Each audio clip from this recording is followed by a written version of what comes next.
ఏంటి చంద్రబాబు గారి కూటమి పాలన ఎలా ఉంది? జనసేన పవన్ కళ్యాణ్ గారు పాలన బాగానే ఉంది, కానీ ప్రజల్లో చైతన్యం రాదు. చైతన్యం రావాలంటే ఏం చేయాలి? కష్టపడి పని చేయాలి ప్రతివాడు. పని చేసేలాగా సంక్షేమ పథకాలు ఉపయోగపడట్లేదా? ఉపయోగపడుతున్నాయి. ఆ పథకాల వల్లనే వీళ్ళు సోమరితనం పెరిగిపోతుంది దేశంలో. అవునా? ఆ.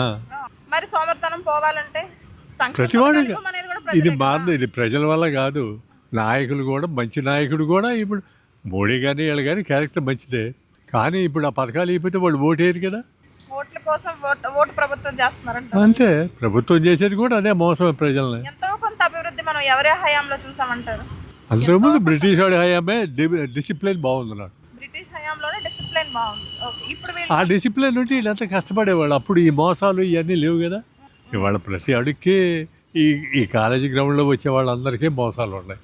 జనరేషన్ అంటే పూర్వకాలంలో అట్టు ఉండేది కాదు కదా. ఓ పల్లెటూరులో ఉంటే 4-5 తాగేవాళ్ళు ఉన్నారు. ఇవాళ 4-5 తాగనాళ్ళు దొరకడం కష్టమైంది. అంకుల్ మీ హయాంలో ఎంతమంది ముఖ్యమంత్రులు చూసారు?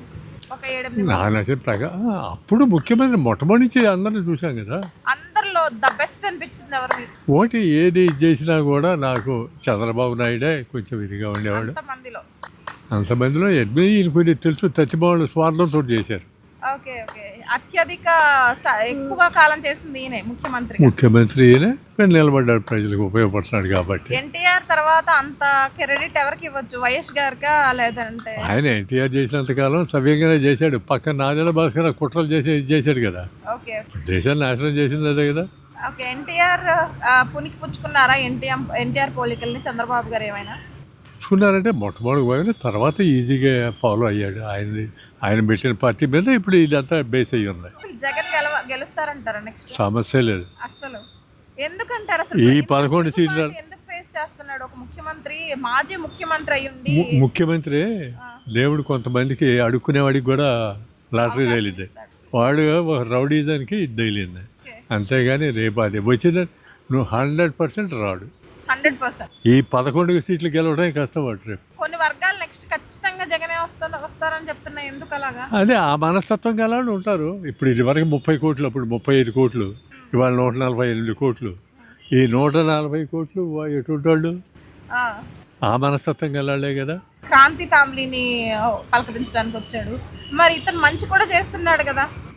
మంచి అక్కడ అసలు రావట్లేదు కదా, మంచిని గుర్తించట్లేదు కదా. రౌడీ షీటర్ ఫ్యామిలీస్ పలకరించడానికి వెళ్తున్నారు. అంతే. ఆయన పలకరించే వాళ్ళందరూ రౌడీ షీటర్లు ఎందుకు అవుతున్నారు? అది యాదృచ్ఛికంగా జరుగుతుంది. అయ్యేదేముంది, వాడికి వాళ్ళు తప్పితే మంచివాడు పరిచయం లేదు కదా. మంచివాడు ఎవడ బలుగుతాడమ్మా? జగన్ మావిగన్ ఎందుకు ప్రభుత్వం కూడా? మావిగన్ అనే పేరు ఏంటి అసలు? మోసం చేయడమే. మీకు వినే వాళ్ళకి చూసే వాళ్ళకి బుద్ధి ఉండాలి పొగల. మీరు ఎవరు కొట్టేశారు? నేనా? తెలుగుదేశానికి వేసా. ఫ్యూచర్ లో కూడా తెలుగుదేశానికి వేస్తారా? చంద్రబాబు నాయుడు నేను బతుకున్నంతకాలం అంతా రామారావు నాకు ఇదే స్నేహితంగా ఉండేవాళ్ళు. నేను చంద్రబాబు తెలుగుదేశానికే వేస్తాం. చంద్రబాబు గారి తర్వాత 5 సీట్లు ఎవరిని చూడొచ్చు? తర్వాత లొకేషన్ చూడొచ్చా?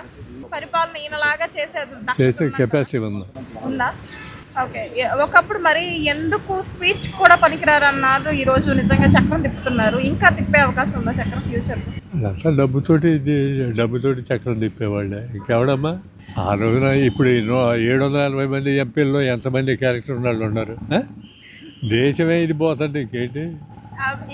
ఇందాక మీరు అన్నట్లు ఎవరికైనా ఒక అవకాశం వస్తుంది అన్నారు. అవును, ప్రతివాడికి. అలాగే తమిళనాడులో విజయ్ కూడా అలాగే వచ్చిందంటారా? విజయ్కి అంతే వచ్చి విజయ్ నిలబడలేడు. అవునా? నిలబడలేరంటారా? నెక్స్ట్ బరిలో ఉండరా ఆయన?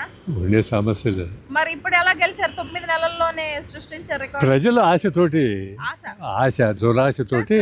అంకుల్, ప్రజలు ఆశ పడతారంటారా? కొత్తదనం కావాలంటారా? ప్రజలకి ఏమీ లేదు. ప్రజలు మూర్ఖులు ఇదైపోయి ఇంత జనాభా పెరిగిన తర్వాత వాడికి కష్టపడే మనస్తత్వం లేదు. ఈజీ మనీ ఎట్లొచ్చిందా అని ఆలోచిస్తున్నారు ప్రజలు. కూటమి తప్పితే ఇది ఎవరు చేయలేరు అన్న మంచి పని ఒకటి చెప్పండి నాకు. కూటమి కాబట్టే చేసింది ఈ మంచి పని, ఇంకెవరు చేయలేరు అనేది ఒకటి చెప్పండి. ఏం చెబుతాం అన్నీ ఇప్పుడు ఆ పథకాలన్నీ మీరే చెబుతున్నారు కదా. ఆ డిసిప్లిన్ అనేది చెబుతున్నారు కదా. కొద్దిగా ఇదివరకు ఉన్న దానికి దీనికి డిసిప్లిన్ అనేది తెలుసు కదా.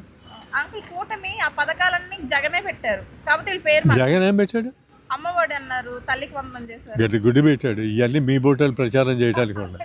అమ్మఒడి పాతది ఉంది అంకుల్, చెబుతాను. ఇవన్నీ పెడతాడు లేదు. అంతకుముందు రామారావు పెట్టినవి ఇవన్నీ దాన్ని డీటెయిల్గా తీసుకొచ్చారు అప్పుడు పెట్టింది. కాకపోతే నాదేళ్ల భాస్కర్ రావు ఆ పథకాలను అమలు చేయకుండా కొన్ని ఇది చేశాడు. అంకుల్ మీకు వృద్ధాప్య పెన్షన్ వస్తుందా? ఆ, ఈ కూటమిలోనే అది అంతకుముందు చంద్రబాబు హయాంలోనే అయిందా? ఆ. ఇప్పుడు మరి కొత్త ఎందుకు విడుదల చేయట్లేదు?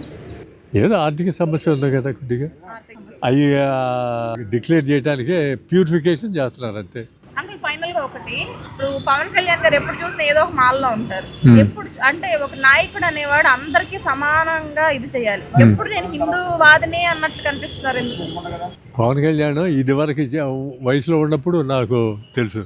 ఇప్పుడు ఆధ్యాత్మికంగా నీ కాన్సన్ట్రేషన్ ఆఫ్ మైండ్ నీ మనస్సు నిశ్చలంగా ఉండాలి అని అంటే అప్పుడు ఈ ఆధ్యాత్మికతే గతి ఎవరికైనా సరే. ఇప్పుడు కృష్ణంరాజు గారు ఉన్నారు కదా, ఈయన ఆర్ఆర్ గారు, ఆయన ఈ దళితుల్లోని కొంచెం కించపరిచినట్లు ఉండడంతో దళిత ఓట్లు ఈసారి మిస్ అయ్యే ఛాన్స్ ఉందా ఆర్ఆర్ త్రిబుల్ గారు వల్ల?